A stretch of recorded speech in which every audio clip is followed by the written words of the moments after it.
No.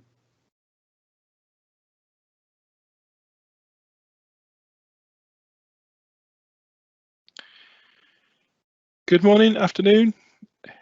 Welcome to Commsverse. We're now into the home stretch, and this presentation is Locate and Protect Your Sensitive Data in Microsoft Teams. And this session will be presented by Erica Telly. I think I got that right. Yeah, great job. Thank you. Hi, everyone. Great to meet you. My name is Erica Telly, and I am a Microsoft MVP based out of Seattle in the States. And of course, today we're going to be really focused on protecting your data in Microsoft Teams, including chats, conversations, and files. So as my day job, I work as a fast track compliance SME for Microsoft. And so I've had the opportunity to implement this functionality across customers all over the world in many different types and sizes of organizations. And I'm excited to share some of those learnings with you today. So thank you so much to our wonderful sponsors for making this event possible. They do have virtual booths set up where you can go into a channel for the sponsor and have a chat with them. I've certainly learned quite a couple interesting solutions around compliance, so I was very thankful to have that opportunity to engage with them and encourage you to do the same. So in this session today, we're going to cover quite a few topics. So first, we'll talk about how you can identify any sensitive data that already exists in SharePoint files in Microsoft Teams. Then we'll go through your options for how to protect the data that you found. Then talk about how to test our policies.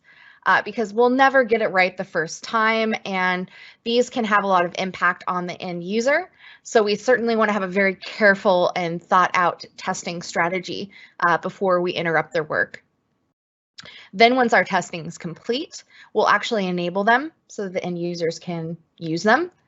And then finally, we'll want to monitor how they're using everything ongoing. And then, of course, always have additional resources for further training. So this presentation is very focused on sensitive information. So what is sensitive information? Well, the short answer is it's things like maybe bank account numbers, tax ID numbers, other types of personally identifiable information, business critical data, or basically it's information that you want to keep track of, that you want to protect, and that you don't want to have just anybody accessing. So we were trying to protect it specifically against unwarranted disclosure, meaning we don't want people that shouldn't have access to it to be able to find it and see it. So this presentation is focused on the different ways that we can protect this from happening. All of these solutions identify the sensitive information using what's called a sensitive information type. So Microsoft has 100 templates for common types of sensitive information, or you can create your own template for your organization. And I do have actually, every one of my clients has built some custom sensitive information types. So it is a very common thing to do. But when you look at what the technology is actually doing to identify this sensitive information, the diagram shows you how the logic works. So first of all, you have your matching element or your pattern. So for example, a credit card number has a certain number of digits, and then usually a dash, more digits, a dash, etc. It has like a predictable pattern that it follows. The same is true for many types of different information. Passport numbers, have a certain number of characters in it, different for every country, but that's why we have 100 templates. And then usually that number itself isn't enough to positively identify a piece of sensitive information. So we want to look for a supporting element. And we want that element to be within a reasonable number of characters to the pattern itself. So for example, using that credit card example, we might want to have a keyword such as CCN for credit card number, the word credit card, maybe Visa or Amex or MasterCard. And we want that to say be within, 50 characters of this matching pattern. Those two things together, or I should say three, the supporting element, the proximity, and then the actual pattern, give us a confidence level that the match is correct. So we want to be, let's say, 85% confident that we really found a credit card number. Now, the reason this is important to understand is it's not an exact science. It's a little bit of an art. So as we go through this, and especially when we're in our testing phase, we might need to say, adjust the confidence level if we're getting too many false positives or false negatives. We might need to change the character proximity, adjust the supporting element to add more things. The point is we're going to learn as we go along, and this picture can be adjusted as we go along to make it a bit more accurate. So when we talk about protecting information, we're really talking about three things on this slide. First, knowing your data and knowing what sensitive information you have in your environment. Second, protecting that data using things like sensitivity labels. And then lastly, preventing the loss of data. And we'll use a data loss prevention or DLP policy to do that. Govern your data, of course, is a very important part of this picture, but that's a whole presentation in itself, and so we won't be able to get to it today. So the first thing we want to do is identify that data. So typically, customers fall into one of two buckets. Number one, they just have no idea if they have sensitive data in their Office 365 environment, or even how to begin. If you're wondering if you have sensitive data, chances are you do, and you just don't know. And then second, they might know that they have a problem, they do have sensitive data, but they don't know how to create policies and protections for that data. So what we're going to do is we're going to start finding our data using what's called Content Explorer. I just have this slide in here for your reference later because these slides will be available for you to download after the presentation. It's just the step-by-step instructions for how to turn on this solution and configure the right permissions. And then also for all of these areas, I have screenshots for your reference later, but we can do a live demo in this presentation, which is a lot more exciting than looking at slides. So I'm going to show you how to find your data, your sensitive data in Office 365. Here we are in the Microsoft 365 Compliance Center. This is just an admin center, similar to how Teams has an admin center. This is just the admin center for the compliance features. And then on the left-hand side, I'm going to click on Data Classification. And there's a couple interesting things here. So this is where we find that list of built-in sensitive information types that I was talking about. And of course, it's always slow the day you're giving a demo. And there's 101 because I have a custom type in here, but there's 100 out of the box. And you can look at these and read more about what they contain in the documentation. But there's this feature called Content Explorer. Now, you'll only see this if you have an E5 or equivalent advanced compliance license, unfortunately, but if you do, it's very handy. Now, I didn't have to configure this at all. This automatically comes with your tenant, and it's already proactively scanned your Office 365 data and tried to match it against those built-in sensitive information types. So in my Contoso test environment, you can see I have quite a few documents that match the International Classification of Diseases, both of them. I've also found some credit card numbers, bank account numbers, this is a tax ID number, driver's licenses, etc. Now, I'm a little concerned about that. Why is there sensitive data unprotected in my environment? Well, I can drill down and look at the data itself to understand what's going on. Now, this doesn't scan Teams chats and conversations, unfortunately, but it does cover files that are stored in a team because they're technically stored in a SharePoint site. So I'm just going to drill down into SharePoint as an example. And it's going to have me choose my tenant there. And here we can see a list of all the sites that contain this type of sensitive information. Now, if I wanted to, I could export this list to a CSV file, maybe use this to inform my policies when I set them up. Or I might want to just dig a little bit more into this and see what do we got here. So here is a PDF. I can see it contains two types of sensitive information. It's both types of classification of diseases.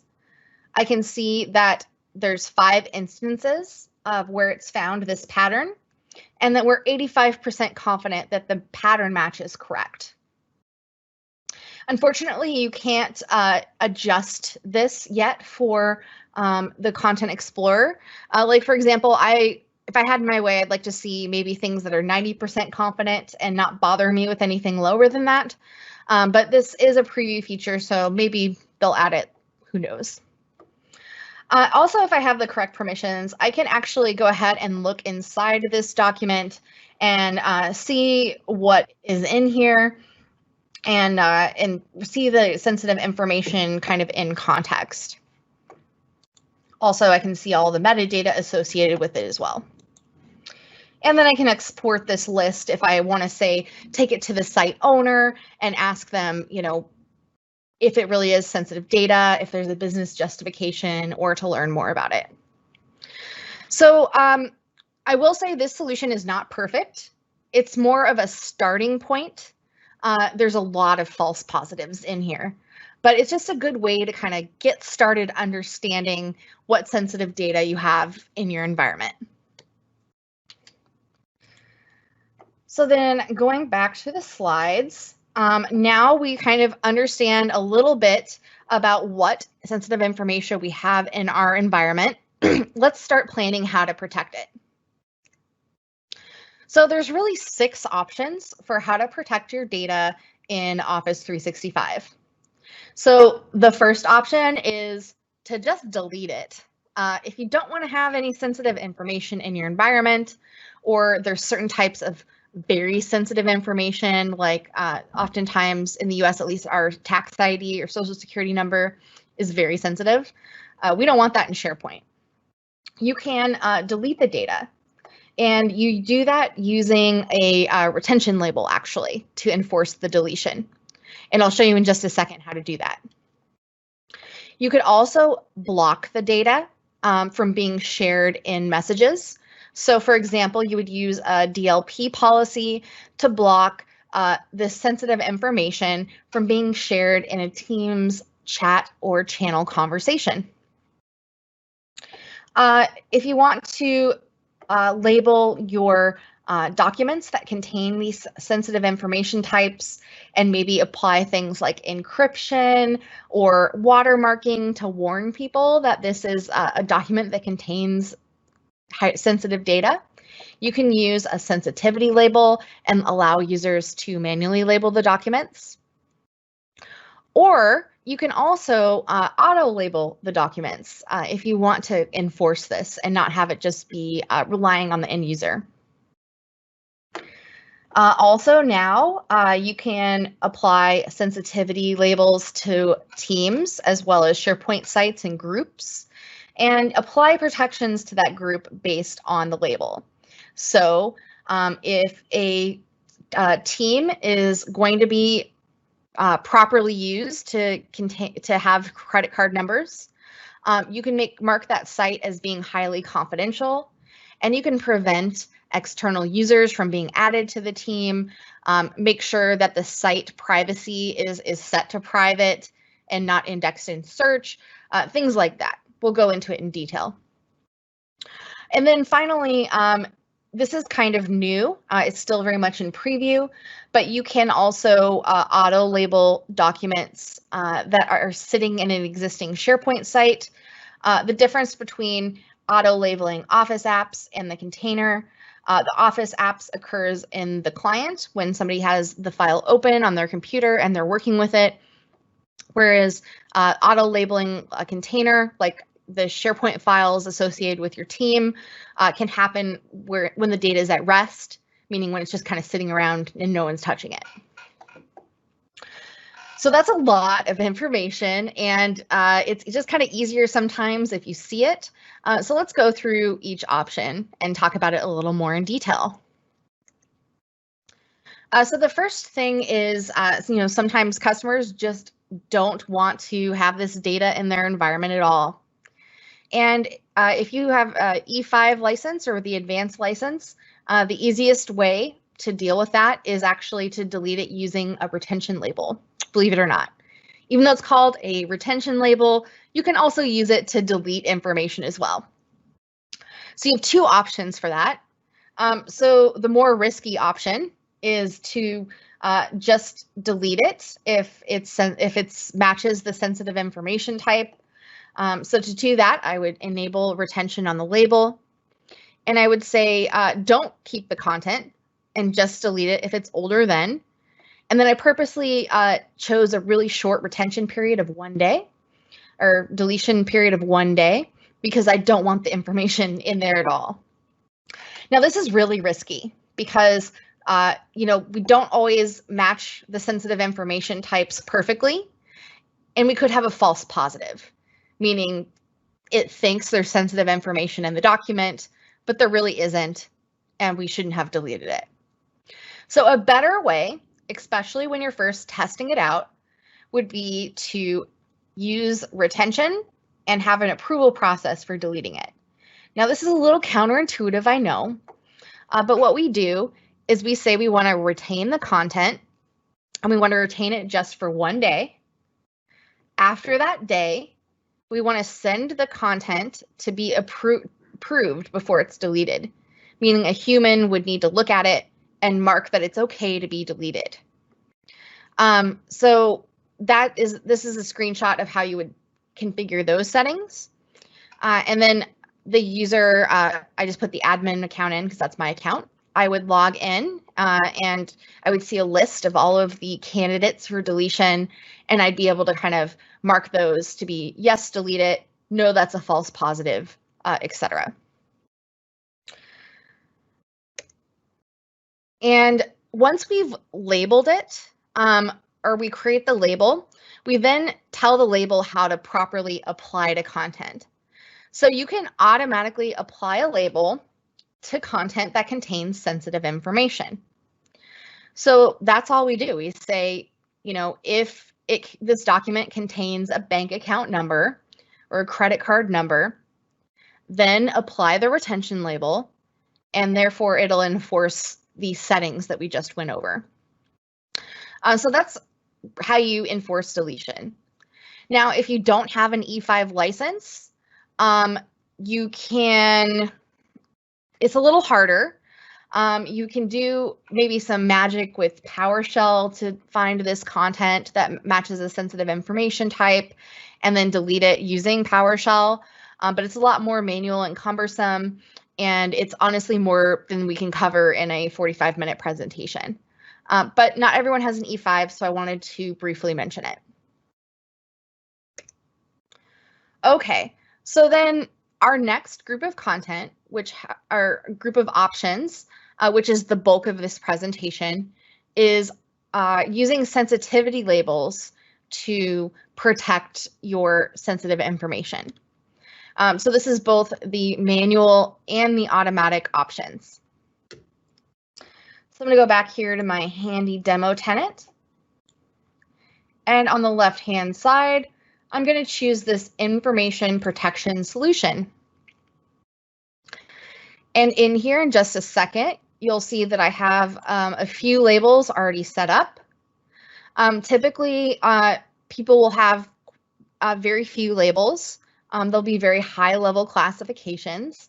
And this is pretty typical of what my customers use. Now, how did these labels get here? Well, I clicked create label, and let's call this, let's be funny, we'll call it really personal. I could write a description for the end users. I'm just going to put an X for time's sake.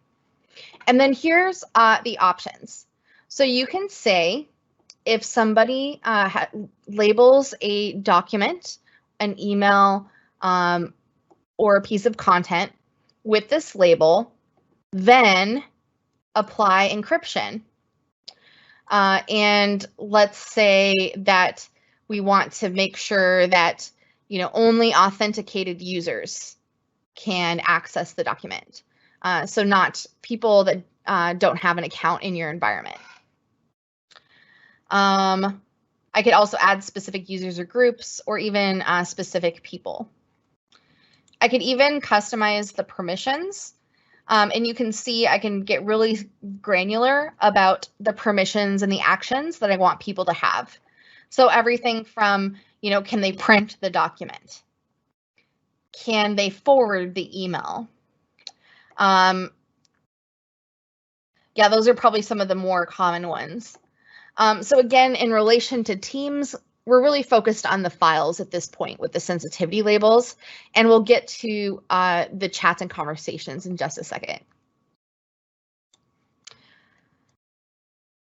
So there's a lot of options here. I have a session just on how to set up sensitivity labels, but I think implying encryption is one of the more common things that people use these labels for, especially for confidential and highly confidential labels.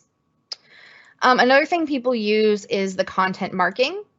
So for example, if I want to enforce in a header on email messages and documents that, this is really personal, so that everybody that reads the document understands the sensitive nature of the content, I can do that. I can specify different font sizes, colors, alignment, etc. And I can do a watermark, a header, or a footer. Now, this is something that just went into general availability last week, but we can also use these same labels to label a Office 365 group, a SharePoint site, or a team. So in that case, I can have a couple categories of options.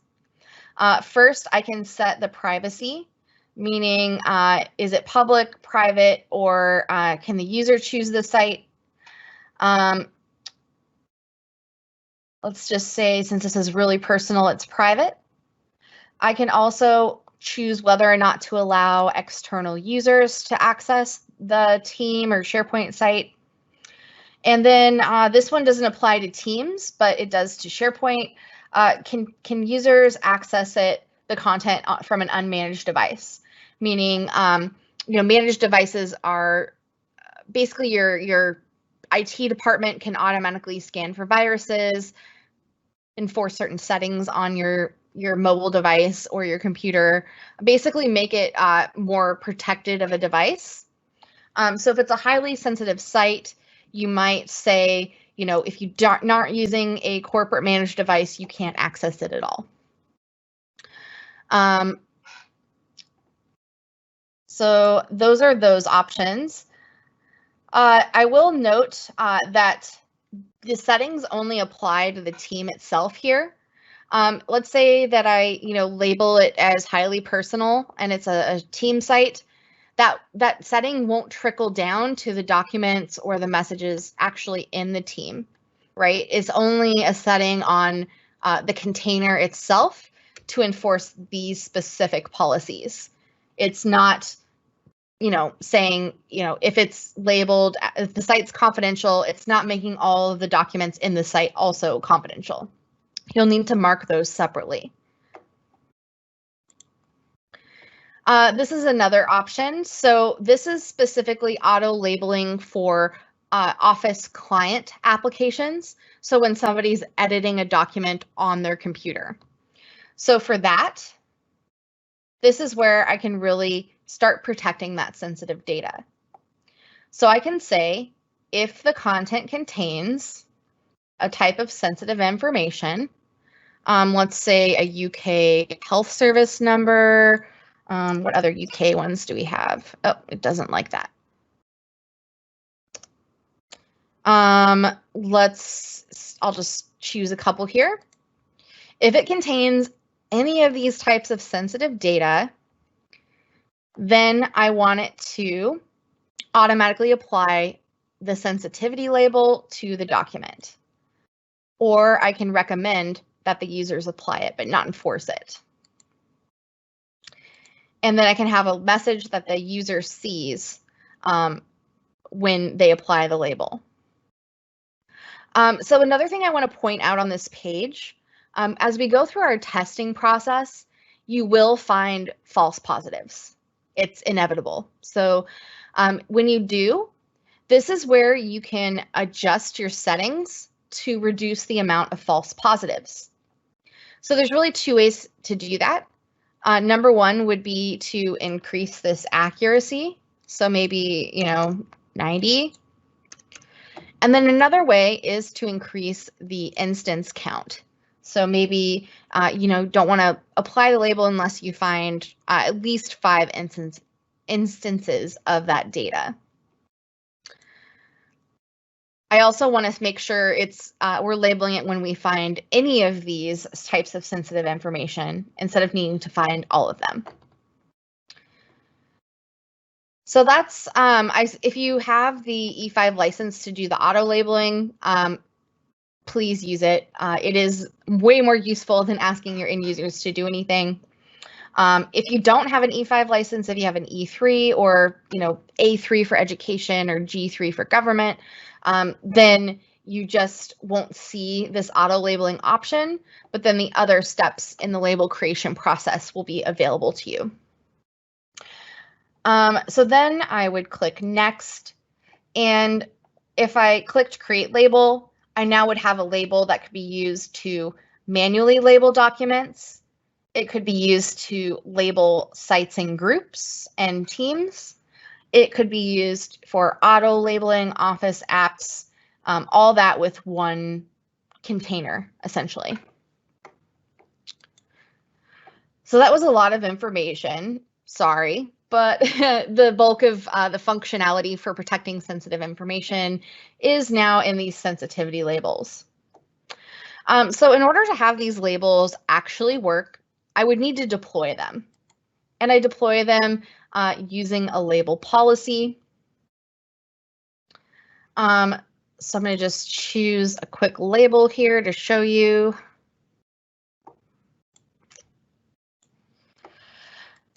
So you choose users or groups of people to deploy these labels to. So if you have your team that automatically has an Office 365 group, and you're going to see those here. So like here's my Contoso IT Microsoft team. So if I wanted everybody in that team to have access to this label, I would choose that option.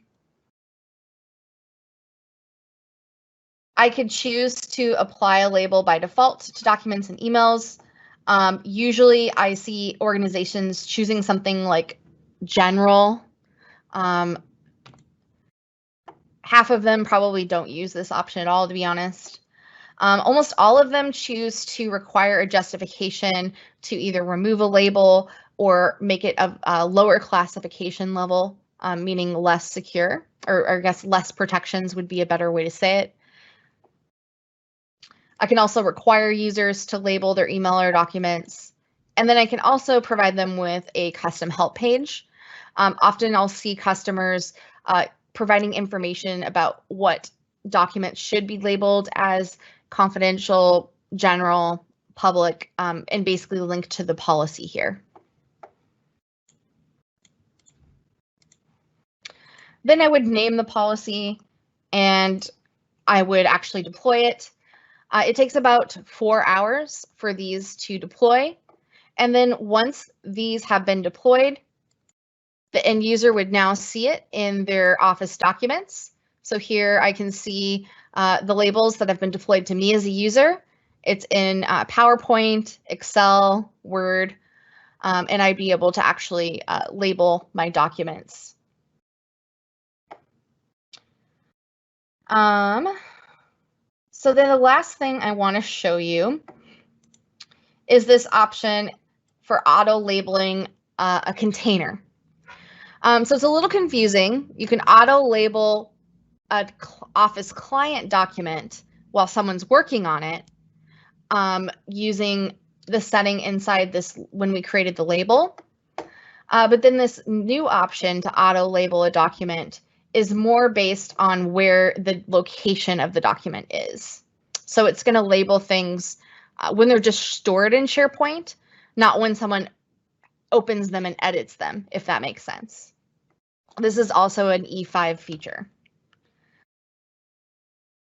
So I would choose, let's say, our UK financial data. I would choose the locations. So I'm just going to do Exchange for ease of demo. I would choose maybe these are my executives and I want to really protect their data. I can choose, if I chose multiple locations like SharePoint sites and Exchange and OneDrive, I could set rules for each location. But because I only chose Exchange, we're going to choose these common rules. And then by default, since I used a template, it's going to populate these rules for me. So as an example, if it finds a high amount of content that contains any of this sensitive information and it's shared with people outside my organization, then it would be a match for that rule. You can fully customize this using very similar conditions that we just saw when we were creating the label, where you can adjust the accuracy and designate whether this is for everybody or just people outside my organization. And then when it matches that policy, then we would choose a label to automatically apply to the content. So we're going to say confidential. Okay, now here's the cool thing. So this is something that's that's very new that I hope they add to all types of labels in Office 365 someday because it's so useful.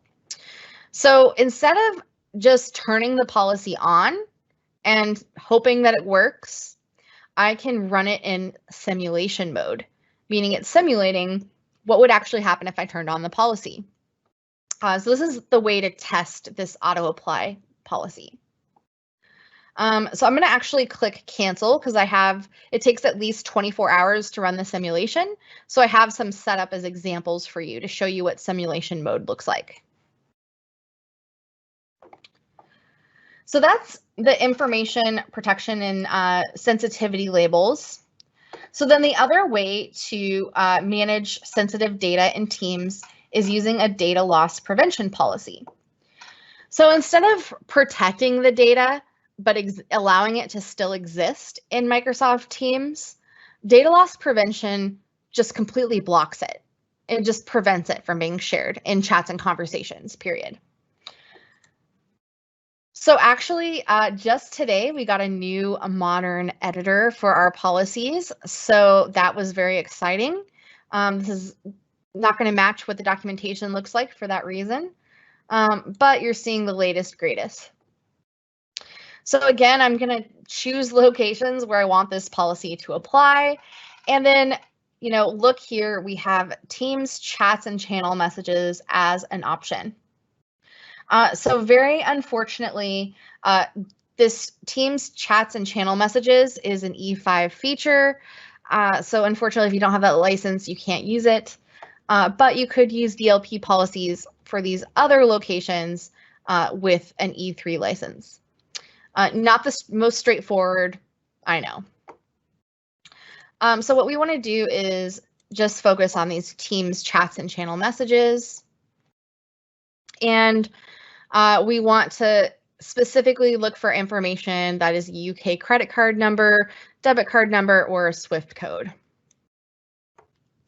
So I want to detect when that information is shared, and I want to say I want to detect it anytime, because I don't want anyone sharing this information in a Teams channel or chat. It's just not secure enough. So there's a lot of options here. So first of all, I want to say when content matches this sensitive information type, then show users a policy tip. If it's not Teams, it'll send them an email, but in Teams, it'll actually show them the tip right in Teams. So it's not dealing with email. I can also say, you know, I only want them to be bothered if it's 10 instances or 1, you decide. And then I also want to send an incident report to the global admin or whoever I choose when this happens. I could also choose to restrict access or encrypt the content, but for Teams, that doesn't really work, so we're going to leave it unchecked. So here are lots of options that I can use in order to configure things for sharing in email or in SharePoint. But for Teams, by default, users will be blocked. So we don't need to worry about this. But just for your information, in case you do want to use these policies to manage SharePoint files as well as Teams channels and chat messages, these are some other options. I don't have this set up in my demo environment, so that's why it's grayed out. But I can also track these options as well if I have, I think it's Windows Endpoint Manager. They keep changing the names of the products, so I can't remember which exact service you need for this, but it's basically the one that manages your devices in your organization. So then you can test the policy. Yes, please do test it. You're going to get a lot of false positives. So then I would click submit, and my policy would then work as if it was really impacting the end user. But instead of actually enforcing DLP policies, what it's going to do is actually show me alerts whenever something would have been blocked. So I can kind of just check on it and make sure that it's not identifying things falsely, and I can adjust, you know, these different, where did it go? Anyway, I can adjust the confidence level and the number of instances to make it have less false positives. Yeah, so that's how you build a DLP policy, a sensitive information type, or a retention label. Just to summarize, because I know that was a lot of information, if you want to delete the data, use a retention label. And then when you test it, you want to use that disposition approval process to test it.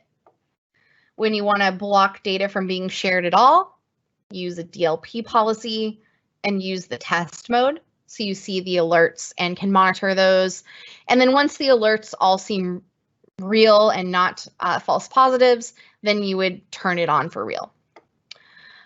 For manually labeling content in Office apps, you'd use a sensitivity label, and then you test that by deploying it to a limited number of users, so just your test group essentially. Same thing for manually labeling containers. So that would be SharePoint sites, Teams, and Office 365 groups. Same for auto labeling the Office apps, where if a user opens it in the Office client, it's going to automatically label documents with a sensitivity label when it finds sensitive information. And then for auto labeling containers, we would use a sensitivity label, but use the simulation mode. So really quick, I'm just going to show you, I can't demo all of those in 45 minutes. So I just want to show you the simulation mode for auto labeling, because that is kind of, I think, the direction they're going to go in the long term, but I don't know for sure, so I'm just guessing. So let's look at US financial data. So this is a policy I set up, well, 31 days ago now. And actually, I'm sorry, I clicked on the wrong one. That one was a fail. And so that's why I created this other label for this one, because it actually found some of this information in my environment. So you can see how the simulation works. It always takes a second to load. Okay, so here you can see that it's been running for 31 days, and you can see some details about how I set up the policy. But mostly we want to see the matched items. And hold on, I gotta put this back farther. Oh, come on. Let's try that. I can find certain locations or certain sensitive information types. Let me go back farther, because a lot of this was from when I provisioned this environment. Darn. Oh, I apologize for that. But basically, it would show you a list of all the documents that it found that contained this sensitive information. And it would be very similar to Content Explorer, where you can click to view the contents of the document or the metadata. Now, how is this different than Content Explorer? It's different because when you're getting false positives, you can go back and you can change the criteria for the labeling to either change the confidence level or the number of matches it has to find for a positive. And then you re-simulate it and see if those false positives are gone. And then you could not do that with Content Explorer. So that's the difference. So I do have slides of what this would actually look like. Maybe I should have just used those instead, but here you can see the list of documents. I can see the source view, and when I'm ready, I could turn it on. All right, so getting down to the last few minutes, how to enable the policies. So once you're happy with the matches that you're getting through these methods, this is just a quick cheat sheet for how you would actually turn it on for real. It's basically you're going to either deploy it to all the users, deploy it more broadly, or edit the policy to turn it on instead of being in test mode. Lastly, once everything is up and running and smooth, for monitoring how people are using these, there's going to be two things that you can use. So number one, you can use the alerts for your DLP policies, but then number two, you can use this thing called Activity Explorer to see how people are using the labels. So, for example, you can see, pick your sensitivity label, and you can see when people applied the label, when they changed it, when they removed it. There's quite a few activities that you can monitor. So this is the full list of what you'll see. It's a little difficult to have in your demo environment because the data is only available for 14 days, but you can monitor all this label usage. So I have some screenshots in here for you to reference later. So that was a lot to cover in 45 minutes, but I hope I at least gave you a bit of an introduction for how to protect your information in Teams. So both chats and conversations and files. I'm always available for any questions. And then we will have our post-session breakout room here right afterward. But in the meantime, were there any questions that came up in the chat that we should address now? There are no questions. Okay, himself. Great. Well, as you go through your journey, if you do have questions, this is my contact information. I always love hearing from people because your questions make great blog posts. So it's a win-win for both of us. So please don't hesitate to reach out to me on Twitter or email or your preferred method. That was an excellent session, Erica. If you would like to talk with Erica, then please check out her breakout room at goteams.fans/BRK349. Link is in the Q&A, and I'm sure she'll be over there in a couple of minutes just to have a chat and see you at the conference. All right. Thanks very much. Thank you.